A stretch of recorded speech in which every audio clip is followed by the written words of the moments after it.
I don't get caught up too much in the debate of, who's gonna start, who's gonna finish, whatever it is. Because at the end of the day, even if you start, there's still guys who are gonna come off the bench and have an impact. So it's just my biggest thing is just making that squad first and foremost, and then when I get there, just giving it my all, regardless of if it's from the start, regardless of if it's from the bench. Because there's guys who are gonna come on off the bench and score goals. This is Vamos, presented by Verizon. All right, this week on Vamos, a man who proves you can be brilliant on and off the pitch. He's the definition of Tani Time in Minnesota, a man who received the call-up for Jesse Marsch's Canadian men's national team, which led to a 6.5 million euro move to La Liga team Villarreal. He's living the dream alongside the Canadian national team, Tajon Buchanan, your teammate, and we are absolutely delighted to have you here. Tani Oluwaseyi. Am I correct? That's good. That's good. There you go. I said it right. There you go. Welcome to Vamos, Tani. How you doing? I'm good, man. Good to be here, especially after training. So this is a good way to decompress a little bit. I'm happy to be here. What's your typical day like in Spain? They're pretty much the same. Most times it's go to training. We live a little bit far from the training facility, so it's making that drive in, and then by the time you get back into around my home, it's get lunch if I'm not eating at the facility, have my midday siesta, which I used to always do, but now it's basically law over here in Spain. So now I have an excuse to take a nap and then kind of wake up, figure out dinner, throw a game on or throw a show on, and then do it all again the next day. Very quickly, you said we. Who is we? Oh, it's just me. It's just me. I was talking in groups, but it's just me, Okay. myself, and I at the moment. Yeah. I didn't know if you were like, hey, Tajon, let's live together. Let's do this thing. If you had a significant other, or. If I asked Tejan that, he would say no. So yeah, no, no worries on that front. Let me ask you something. Listen, I've lived outside the country in Yeah, Mexico, and one of the first things that I was very surprised with, you said siesta is law in Spain. I basically, yeah. couldn't believe I couldn't believe how late dinner was. How big of a change is that for you? It's funny you say that. I've always been the outlier in terms of when I ate dinner. Like I've always eaten dinner really late because my family's always eaten dinner really late. But all my friends have always said how weird that was. But then moving here to Spain, even I'm 8:30 for me, 8:39 is usually when I've settled to eat dinner. I've seen 10:30 dinners here, and it's like, dude, you have an hour and a half before the next day. Like it's not that much time. It feels super late, but they're so used to it. And I actually had somebody explain to me the other day that the reason why they can eat so late is that they're technically supposed to have 5 meals in the entire day from beginning to end. So that breaks it down a little bit because I think for me, like I'll get hungry before 10:30 most times. So yeah, it's Man, definitely interesting. I'm gonna be honest. Post playing career, I'm down to like 2 meals. Something like that, yeah. I could not imagine having 5 meals nowadays, brother. Honestly, no, it's impossible. Impossible. Before we continue, this episode of Vamos brought to you by Verizon. As an official sponsor of the FIFA World Cup 2026, Verizon knows this isn't just any year, it's a FIFA World Cup year. And they're teaming up with David Beckham and an all-star roster to launch Verizon Ultimate Access for FIFA World Cup 26. Verizon customers will have access to thousands of free FIFA World Cup tickets, a once-in-a-lifetime opportunity to win golden tickets for access on the field during gameplay, meet and greets with soccer legends, and much more on the road to the tournament. This FIFA World Cup 2026, no one gets you closer than Verizon. All right, Tani, take me through. Listen, your story's fascinating. It really is. Let's go back to the beginning. Yeah. Young Tani, his parents say, "Hey, at the age of 10, we're gonna go live in Canada." You land in Ontario. What's young Tani thinking of going to Canada, being in Canada? What was that experience like for you? I was just surprised there wasn't snow in September when I landed. I think the only thing we knew about Canada at that point was that it's really cold. And, we landed in September. We all had our big jackets on and we walked out and it was like, oh, okay. So it's pretty good weather over here. And I mean, just being such a big change at such a young age, you're not really too sure what to expect. And, I think my parents and my family and my siblings as well, I think we just did a good job of just rolling with the punches and just taking it day by day. And then, like anything with change, like it gets easier the longer you do it. Tani, I don't want to take a stab and butcher your name. I'm going to spare you that right there, okay? Can you please just pronounce your full name for me? My full name is Tani Tolua Oluwatimileyin Oluwaseyi. What was that like when you're in school in Canada? Because look, I have friends who are Nigerian. I have friends, and it's always hit or miss. What was that like for you with school teachers? After my first year in Canada, I realized that if the teacher got a really confused look on their face, they were probably about to say my name. So I got really good at just going here, and then that I rode that all the way through college. There you go. Well, listen, Yeah, I want to get into your high school and college years. You killed it in high school. You yeah. killed it in college. You went to St. John's in New York. What I find really impressive about your journey is like, I also read you were not only good on the field but off the field. You were valedictorian. Am I correct? I was, yeah, I was. Don't don't say it like it's no fake there. Don't be modest. That was credit to my dad for that. He always made sure that my dad and my mom, they always made sure that we were doing just as well off the field as anything we did in sports because in his mind you have to be a well-rounded individual. So if I came home with a bad grade, he made sure he let me know like listen, like soccer can go away really quickly. So Right. make sure you come correct in that atmosphere. So I kind of had to do that, and I as a person I don't like not being good at things, whether it's school, whether it's sports, it doesn't matter what it is. So even if it's math, English, whatever, I'm always gonna do my best. Was the plan for you for young Tani like school is what I'm doing to get me to play professional ball, or was it the other way around? Was it I'm going to get my business degree and soccer's fun for right now? I think for me, I was just going with the flow. I think if you asked 13, 14-year-old Tani, I was going straight pro. I had been on a couple trials at 16. Around 16 was the first time I went to like a fairly big trial. And for me, it was always, I'm going to figure out a way to go pro. And then once you get older, you kind of have to figure out a pivot. And my pivot was, okay, like the straight pro route didn't work. Let's see if we can go through college while also at the same time being like, there's a good chance it doesn't work. Make sure that you're leaving with a degree. If you don't leave in your first 2 years, make sure you leave with a degree. So if it doesn't work out, there's still something else you can fall back on. And, glory to God, I went to college.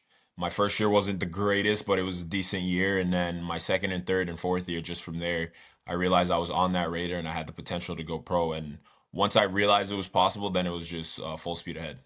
It amazes me because if you look at the trajectory nowadays, there are players trying to go pro as soon as they can. Yeah, And you were doing these trials but decided to stay in school yeah. and finish. I'm curious that if as in any point while you're doing this and finishing your degree, are you thinking to yourself, maybe soccer's not in the cards. Maybe I should do something else. I'd be lying if I said it didn't cross my mind, but I do think once I got to past my second year, I knew I was for sure going to at least pursue this for a little bit, even if it might not have ended up being successful. I knew football is my first passion, soccer is my first passion, and I was going to chase that for a little bit. And I always realized that I was capable to always go back to school and finish if I left before then. And I always back myself to be successful in anything that I do. So I always felt like even if I tried football for a couple of years and it didn't work, because even after going pro, that first 2 years, you're never really sure in the MLS. Like you sign the contract, there's no definitive contract saying you're going to keep playing. So it was always in the back of my mind that listen, like things can change really quickly. And I had a coach actually say to me once, he was like, "You could be working a desk job next year." And I remember that'll probably stick to me till the day I'm done playing because it was such a reminder that these things happen so quickly. But again, like I backed myself as soon as I got into the pro ranks that I could stay there, I could believe there, and self doubt is part and parcel to being an athlete. But I just kept going at it, and it's just continued to work. So you get drafted into Major League Soccer, Yeah, but you get loaned out. yeah, It's San Antonio, yeah, and you have a breakout year in San Antonio, yeah, 2023. You actually set a single season scoring record for the yeah. San Antonio Scorpions. I believe it's 16 goals in 25 games. Uh, What clicked for you? Like, what was in that moment that clicked? I think I remember going to San Antonio wasn't the decision that I wanted. I think I had done enough in preseason at that time to stick with the first team and grow from there and become a cog in the team. But no one's story is linear, and my parents did a good job of reminding me of that. That you haven't been, it's never been land and be successful. You've always had to work a little bit. So when I got to San Antonio, my mindset was just listen, work as hard as you can, and then figure out the rest later. And I scored in the first game. I had a hat trick in the second game I played, and I remember just being like you've done this your whole life. Just have fun. And I play best when I'm having fun and when I'm playing free and I feel loose and light. So the rest was history after that point. I think I felt comfortable with the guys in the locker room and the coach at the time. He just let me know, listen, just do your thing. We're right behind you. And from there it was smooth sailing for most of the time there. I was in a couple Liga MX teams, and we played in that stadium. It's a beautiful stadium. San Antonio's got a great setup. Great city, by the way. Amazing city. It's a really cute city. A lot of people don't know about it. And the fans, I will say, even I still think about them so fondly. Like they're incredible. They come out to games all the time, especially in that weather. That obviously we're playing in it, but they don't have to be sitting out there watching us in Correct. 90-degree weather, but they choose to. So they were incredible to me my whole time, and even till now, and they still like if I have games in Austin, like San Antonio fans will come watch me play there. So they've always been incredible with me. I've lived in Canada, in Toronto, Ontario, and not a lot of Mexican food out there. So I'm very curious about your first experiences with actual Mexican food, like in the San Antonio area. Yeah, I mean, I think I have a very wide palate, so I like to try foods from all different countries. And there was one spot, I can't remember the name. I can't remember the name, but I will say I was there 3 to 4 times a week. They have, till this day, the greatest quesadilla I've ever had in my life. And I tell everyone about it. And I remember I'd have people come visit and I'd be like, listen, like, I don't care what we do, like you go to the game, whatever, but we have to try this quesadilla. And I remember they were skeptical. They were like, oh no, I don't know. And then I remember after they tried it, they were like, yep, you were right. Makes sense. I get it now. And I still think about it till this day. There you have it. When you go back to San Antonio, I'm sure you're gonna get your picture on the wall of the For establishment. sure, for sure. You're gonna get a lot. They're gonna get a lot of promotion out of this. Yeah. I gotta read something to you because I was doing some research, and you told Charles Boehm, who's a friend of the podcast, there was no interest whatsoever from TFC or any other pro team in Canada. Zero looks. As a former professional footballer, um, I sense a healthy chip on that shoulder. Is that a fair assessment? Uh, yes and no, because I think at the time growing up, the way the TFC setup worked, it wasn't the greatest setup. They didn't really have a vast network. They didn't scout enough to see players. And with that being said, there were also some really, really good players my age who were in the academy. So on one extent, I felt hard done by after the fact when I was in college, and there still wasn't anything than when I was growing up because the teams I was on, I played on great teams, I had great coaches, so I didn't mind that I didn't play for TFC or Vancouver or whatever it was. But it was after the fact where it was like, okay, like I've done enough. I'm from your city. You would think there'd be a little bit more interest, but there wasn't. But I mean, for me, there's no hard feelings. I got a lot of friends on TFC now. I support them. One of my really good friends, we played from 14 to 21 together. He's Luka Gavrin. He's a goalie at TFC now. So, yeah, no hard feelings on that point. I support them. I watch them, and I wish them the best for sure. I say this respectfully as part of the TFC alumni. Look where they are at right now, and look where you're at right now. It's tough, but I think the thing about TFC is they always find a way to figure it out. So I'm hoping it's this year that they figure it out. They certainly spend enough. They spend upwards of 30 million for Josh Sargent. So we'll see if they and then Yeah, Bernadeschi, and then you can go back to Lorenzo Insigne, you go back to yeah, Sebastian Giovinco, Michael Bradley, Josie Altidore, yeah, the works. yeah, They've spent some money out there. yeah. We got to get into the dual national storyline with you because, like many dual nationals that I interview, there's always a tug and pull, the heartstrings, the mind of who you represent and the timing of it. And I ask you this because that was a major storyline with you. Both Canada and Nigeria, you had the possibility of representing both. And it was Kevin Blue and it was Canada Soccer who stepped up and went after you. What did it feel like when Canada made the call for you? I remember it very vividly. I think we just had a home game against Kansas, and it was a Sunday. I remember just waking up after the game, and I had a text from Jesse on my phone. And I remember the first thing I did was call my dad before I even called. Jesse told me to call him back, and I called my dad. I was like, Jesse Marsch just texted me. He was like, "What did you want?" I was like, "I don't know. I haven't called him back yet." So then I spoke to Jesse, and he was like, "Listen, we want you to come into camp. Like, is that possible? The 2 games we have in Europe." I was like, I could be on any flight you want me to. I will figure it out. I had to drive to my facility, get my cleats, and then was on the next flight out going to France. So it moved really quickly, but I always say God's timing is the best timing. So it worked out perfectly, and I think that was the time it was supposed to happen. All right, so here's a fun fact that maybe most people don't know about your story. I read it was Dane St. Clair, your teammate at Minnesota, who actually went down to Canada Soccer to Jesse Marsch and was like, "Hey, you guys got to take a look at this kid." Did you ever hear about that? Did you guys ever speak about that? They probably asked him about him to camp before that, and Dane's my guy, so he probably had good things to say about me. And then from there, at that point they'd already called in the whole squad, so I was a last minute addition to the whole thing. So I haven't heard that, and he hasn't told me, and I think Dane would tell me if he did, or maybe he was being modest for it, but I have not heard that. But if it is true, that's my guy. That's my guy for sure. Yeah, he probably got tired of seeing you light him up during the training sessions. Like, hey, you Yeah. got to bring this guy down here. He could probably help us. Yeah. Tani Time. You got to Yeah. tell me how Tani Time started because I remember watching Minnesota and it became Yeah. like an actual thing. Like they Yeah. would put it on the scoreboard. Yeah. Funny enough, interestingly enough, the first person to ever say Tani Time was captain of my team at San Antonio, Mitch Tainter. He was the first one to ever say it right before every game. We'd have a little moment. He'd give me we dap up. He'd say it's Tani Time, man. And I always remembered it, and then it went away, and then somehow I'm not sure how it found its way back to Minnesota, and then it became a thing, and then I decided to lean into it a little bit. Then it became kind of like my celebration. So it's something. It's always cool to have something that's yours. So it's been pretty cool. And whenever it comes up, I've had teammates tease me about it. I've had guys bring it up. My friends will yell it out at random times. But yeah, no, it's fun. I love it. Well, we're waiting until it comes out in La Liga, Villarreal. That's going to be. I want to see it in the Champions League. I want to see it Europa League if that's the case, or La Liga, Copa del Rey. I want to see it come out. Yeah, I did. I actually did pull it out when we played. What game was that? Ajax. That was the first time I pulled it out. Actually, scored against Ajax. Pretty good goal too, and it felt good to do it on that stage. It was cool. What's it feel like to do it on that stage? And I say this respectfully because Yeah, it's very easy to say like you worked for it. It's very easy to say like you put your time in, but yeah, most players at age 25 aren't making the jump to Europe. yeah. Most players are trying to be there in the teenage years.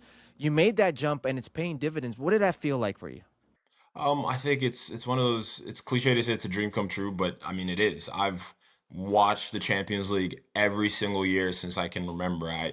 The song, everything about it, the nostalgia, everything. Champions League is the biggest competition in the world, so I've been a fan of it for as long as I can remember. And to score a goal in on that stage, it's just something I think I'll remember fondly forever. It's I never really thought I'd get to this level, if I'm being really honest with you. I think I've always been very, as much as I can dream, I've always been very realistic, and it doesn't happen often that guys go from college and end up playing in the Champions League. So to get there and to be able to do it, it's unbelievable, and I'm just continuing to live in it and just trying to enjoy it as much as possible. You get there, you do it, you live in it. What's next? And I say this because athletes internally, you set goals for yourself. So what's the Yeah. next goal?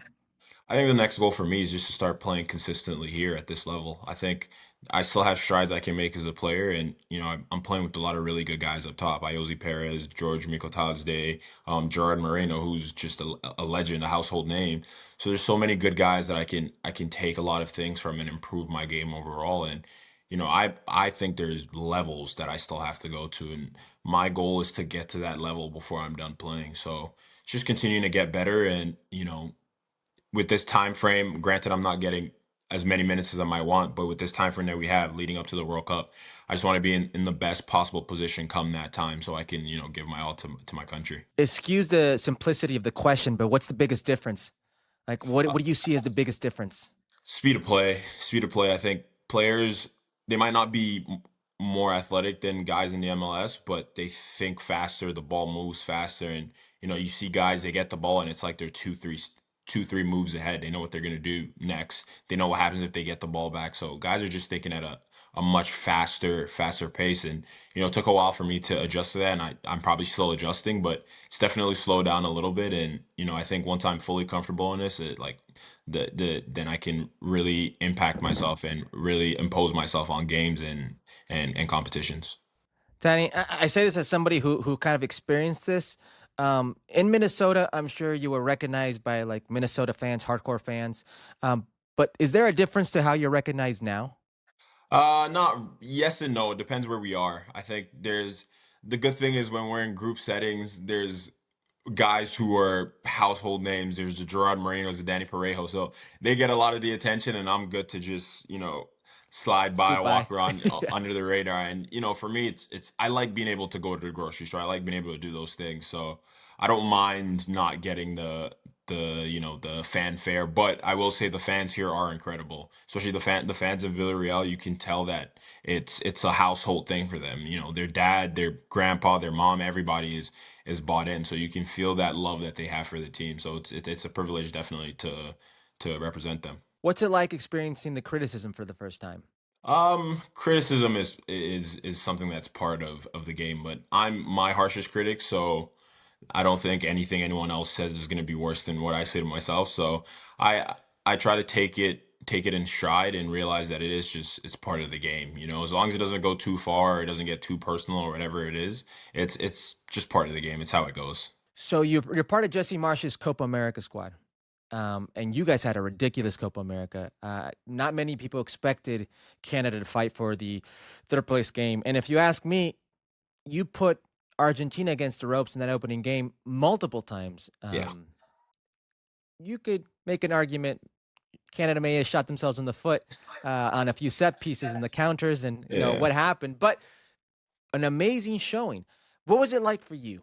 The experience, a big tournament like Copa America, which is the equivalent of the Euros in South America. No, it was incredible. I think Copa America, the teams in that are teams that you've watched at World Cups.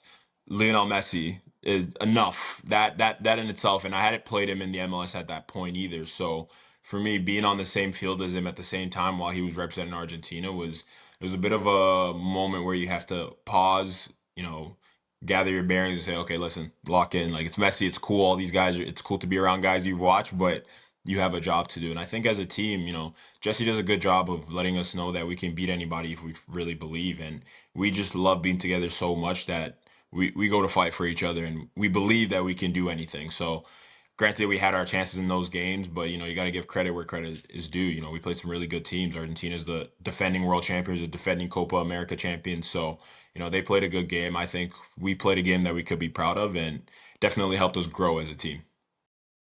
What's that opening conversation like with Jesse Marsch when you're into the national team? What's he say to you?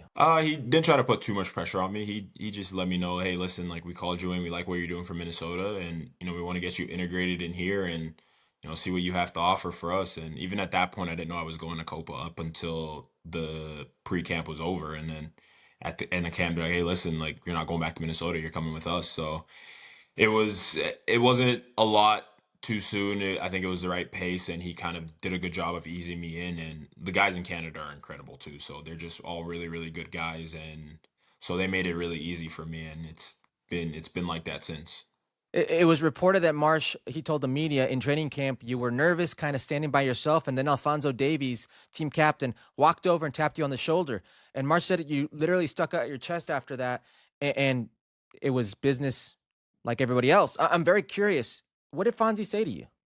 No, he just made sure to let me know that, I was welcome here and that I was here for a reason and to just, be myself and just do my best. And, from there, it wasn't just him, it was a lot of other guys. There were some guys I'd already knew prior who came up.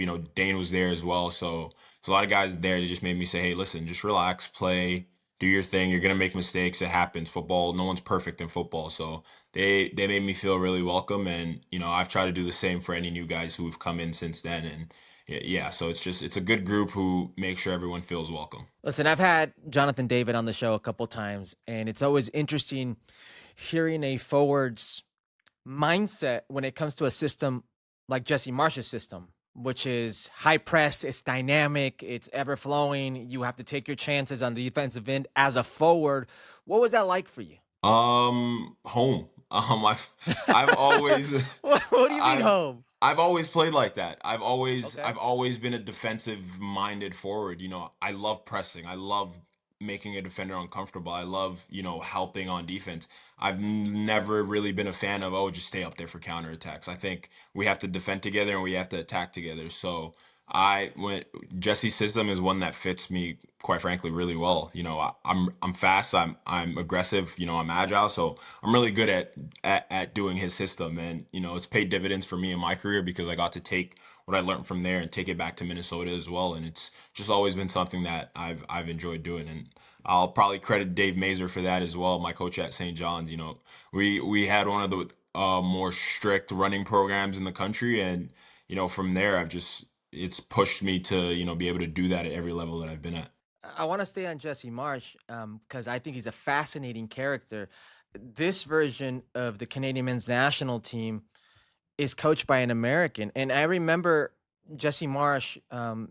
He said this, unsettling and insulting to Canada when asked about Trump's comments about Canada being the 51st state. And you said the thing about Jesse is if he's going to say something, he's going to say it quite strongly. Props to him, especially for being an American.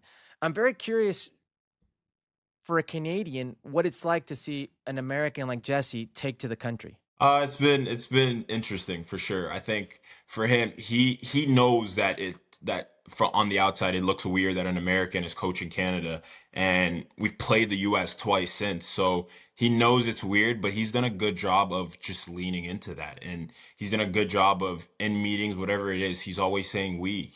He refers to himself as if he's Canadian, and to be quite frank, like he feels Canadian a lot of times now because he's really just invested everything into us, and we know how much work he puts into us and how successful he wants us to be. So for us, he's just as much Canadian as he is American. Were you there in the opening game against the U.S. men's national team? I believe the game was in Kansas City. It was a friendly. Were you there for that game? I was, yeah. You guys were very physical. Yeah, You we were. it wasn't the Canada of old. It wasn't, and I say this respectfully. I Yeah, feel like there's a stereotype with the Canadian that they're very kind, very polite, for they're sure. they're good neighbors. But this Canada was, I'm going to smack you in the mouth before you even look at me. Yeah. Take questions later. You guys put Christian Pulisic on his ass like every other play. There was a message being sent. Did you notice that as well? Was that a change of the mentality for Canada? I think after Copa and the friendlies we had the previously, I think there were moments where we felt like okay, maybe we were being a little bit too respectful to guys, especially with the players we were playing. So from there, Jesse, I remember in one of the meetings, he was like, "Listen, guys, like they're good players, but like we need a little bit more bite. Like we need to be able to do more." And we got a lot of guys in our camp who don't mind having a little bit of bite. So it's kind of it's kind of become like our like we've taken it on. Like we enjoy being not the bad guys, but we enjoy getting into little scraps here and there. We enjoy being aggressive. We enjoy a hard tackle, and we lean into it because it helps us going forward. It demoralizes the other team and it kind of energizes us. So it wasn't just that game. A lot of our other games have looked really similar to that as well. And I think moving forward, especially with Jesse at the helm, like you'll see that like that's who we want to be. We want to be an aggressive team who runs at you as hard as we can, and give you everything that we have. There's always that one guy on the team that has such a stark contrast of who he is off the field and is transformed on the field. Who is that for Canada? Richie Laryea. Richie! It's Richie Richie! Laryea. Richie off the field, greatest guy, nicest guy, will help you in need. Always really funny guy, like easy to talk to, and then on the field he just becomes a completely different person. And for That's us, he's the hilarious. guy that every other team hates, but having him on your team is the greatest thing ever. He's it's unbelievable. I'm not gonna lie. A little sidebar here. I went to a wedding this off season. Yeah. I still call it an off season. I don't know why. And Richie was at the wedding, and I thought he was like the nicest, funniest kid. But Yeah. but I remember talking to him, and we were talking about Canada, and I was like, yeah, if you don't get red carded, and You he know, kind of laughed it off. You know what it is? He's perfected the art of towing that line. He's so good Yes, at it. I every yes. time I see Hell it, of a I'm always player. Hell of a player. hell of a player, really good on the ball, really good defensively, really tenacious. But he's done such a good job of you think, oh, Richie's doing nope, he's there. He understands. He knows even if he gets the yellow card early in the game, he knows okay, I need to like half my antics in half. So he's figured out just the right way to balance it all out. And for us, like we feed off it. So it's been incredible for us. And I think it will become this World Cup as well. Nice, man. Nice. I want to ask you about, the forwards for the Canadian men's national team. I can make a strong argument that they've got the best forward class in all of CONCACAF. I mean, Jonathan David, I've gone on record many times, is best nine in CONCACAF. That's pretty much set in stone.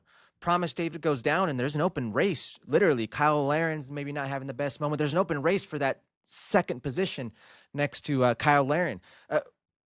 How do you feel, Tani? What's your mindset? Where's your head at?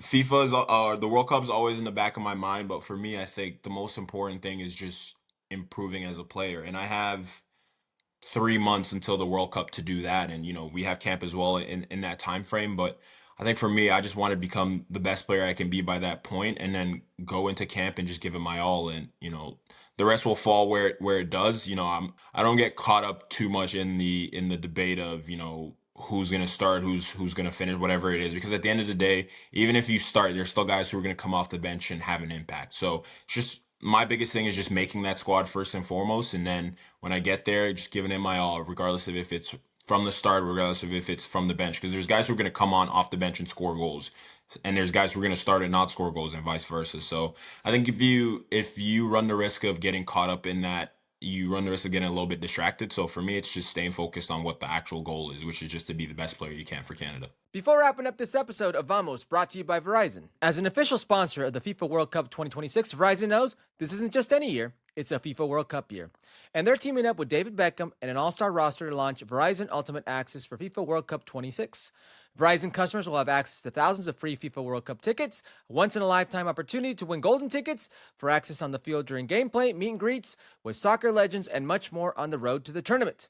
This FIFA World Cup 2026, no one gets you closer than Verizon. Before I let you go, I got to ask you, we had Jesse Marsch here on the podcast, and we were kind of reviewing the World Cup group for Canada, which is quite possibly could be a very difficult group. Let's Yeah, say it's Italy for the sake of this argument. yeah. Jesse Marsch, he didn't just say that Canada had the toughest CONCACAF group, but he said that they had the toughest group in the World Cup. I'm curious your thoughts about the group play for Canada. Because of the expanded World Cup, obviously there's not as many strong groups, or like if you look at Canada's group last World Cup where they had Morocco, Croatia, and Belgium. Like looking back on that, that is a really, really tough group. And there's not that many of those groups this year. And like if you look at the US's group, it's not, anything to write home about. But I think for us, like every single team we play with, Qatar, Switzerland, and whoever we get, let's say it is Italy. Those are three really difficult games, especially Italy in Toronto, where there are a lot of Wow. Italians. Yeah. So, yeah, I think it's definitely going to be a tough games, but the way I'm looking at it, I think they're all winnable games. I think we've done a good job of facing good teams and not being scared. So, I think we have a chance to get out of that group for sure. I know that as an athlete, you don't want to get too ahead of yourself, excuse me. Um, but you have the potential to play in a World Cup and a home World Cup. Have you thought about that and what that would mean to you? That first game in Toronto is kind of the thing you put on your bulletin board, on your vision board, and say that'll be something you'll remember for the rest of your life. And I've thought about it quite a bit, but I try not to think about it too much so I don't get carried away, like I said. But if all things fall where they are, and I am playing in that game come June, it'll be something to remember for life. You don't get to play a lot of World Cups, and then on top of that, World Cups at home in front of my family. So it's gonna be incredible when we get there, and I'm so excited for it. Tani, my man, I really appreciate your time. I wish you nothing but the best in La Liga with Villarreal and Thank on you. the road to the World Cup in 2026, where we're looking forward to seeing you. Thank you so much, man. I appreciate it. All right, gang. Before wrapping up this episode, we got to feature the new Vamos Hotline, where you can ask me your World Cup related questions for a chance to be featured on the pod. This week we have AB Navarro at a.navarro_, and he texts me from Baltimore, Maryland. His question is, without a doubt, I have Spain as one of the favorites, as you should. But considering all the minutes they've played, and in light of the injuries the Spanish players have faced and they're dealing with, which team do you see as a potential contender to come out ahead? Wow, this is a great question. Listen, the Spanish national team is by far one of the favorites. And in the bookies' eyes, probably the favorite. How can you not? Nico Williams on one side, Lamine Yamal on the other. You saw what they did at the Euros. It's an experienced team, a well-versed team, probably the team that plays the best brand of football. But if it's not them, and I probably don't think it's them, if I'm being honest, because the World Cup tournament football at the grandest of stages is pragmatic. And you got to go with the player pool. The best player pool on earth, well, that's the French national team. Look at the front line, led by who I think is the best player on earth, Kylian Mbappe. You've got a team that's been to the final, whether that's Euros or World Cup, countless times. A team that's won it. A team that has the best player pool on earth. Every single line, at least two per line. That's my money right there. It's on the French national team. If I had a bet, a team to make it far, every single time, I would bet on France. Tried, proven, and also last dance for Didier Deschamps. So I'm taking the French national team. Don't forget, you can ask me your World Cup related questions for a chance to be featured on our next pod next week.